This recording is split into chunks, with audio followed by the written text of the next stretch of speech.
So for this video, I'm going to provide a little more commentary and not have a music overlay to it. But what you're currently seeing is what's known as the abyss. It's where all the water for the future site and homes and everything else drains to. Used to be an 80-foot hole. They dug it out to, I believe, about 160. What you're seeing here is about 140 as they have started backfilling it with the drains installed. This hole will eventually be filled up all the way to what you're going to see on the left side here. They're estimating it's going to take about 75 days to completely fill it and install all the drainage lines. So currently that hill on top of the road is what they're removing right now. This video was taken about a week ago, and they just started filling it back in late last week, and it'll take about 75 days. So this is just a quick time lapse of them on the removal process still, and shortly after this they reached the bottom and began backfilling it back in and installing a series of 9 drains that go all the way down to the bottom. Here we just have sort of a general flyover from the west side of the property looking eastbound, currently above 7 fairway there. Here they were digging a few of old number 5 and using that to bring down into the pits. So here we're flying directly above the abyss going east. What's out in the distance and what it'll stop on in a second is the clubhouse pad that work has just begun on mobilizing to start building the clubhouse as of today, actually, which is April 11th. So pool goes on the pad up top where all these pipes are, the event lawn.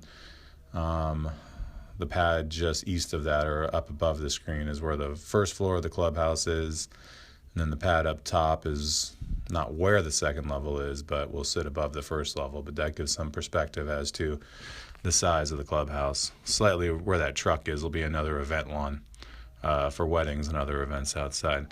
So this is some of the drain pipe that's going into the abyss. There's 9 of them in total, and they'll be, I believe, about 100 feet vertical. So what you're seeing here is the future 11th hole, old number 7.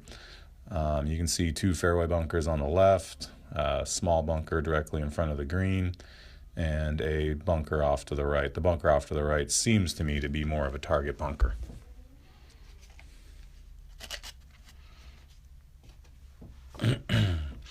And then just left of the pine tree will be the location of the green. Again, another green where all sides sort of funnel back towards it. This is a time lapse of future 12 and 13. You can kind of see where the lake used to be. There no longer will be standing water there or a lake. It'll be a large barranca. And in the last 2 days, not seen in this video, they've done a lot of work there. Here was a time lapse of the stockpiling of the sandcat material for old 1 and 2, future 6 and 7. What you're seeing here is some additional footage we got last week.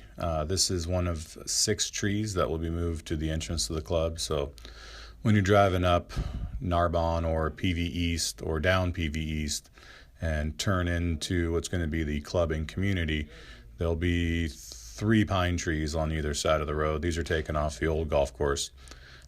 This tree right here was from old number 11 green or old number 11 tee box, and it was boxed and transported almost to the sheriff's station at the beginning of the big turn on Narbonne. So this tree will sit here for a little while and eventually be put at the entrance to the club along with a few others. So this is 2 videos I'm adding about a week and a half after I made the video that you just saw, but I wanted to add these just to show some of the work that's going on. Down below, it's the removal of the entire courtyard between the pro shop building and the clubhouse building, and then up top is old number 11 on the left hand side. Everything left of that hole, acacia and eucalyptus trees are being taken out, and it's really opened up the view and made the golf course look much bigger up there.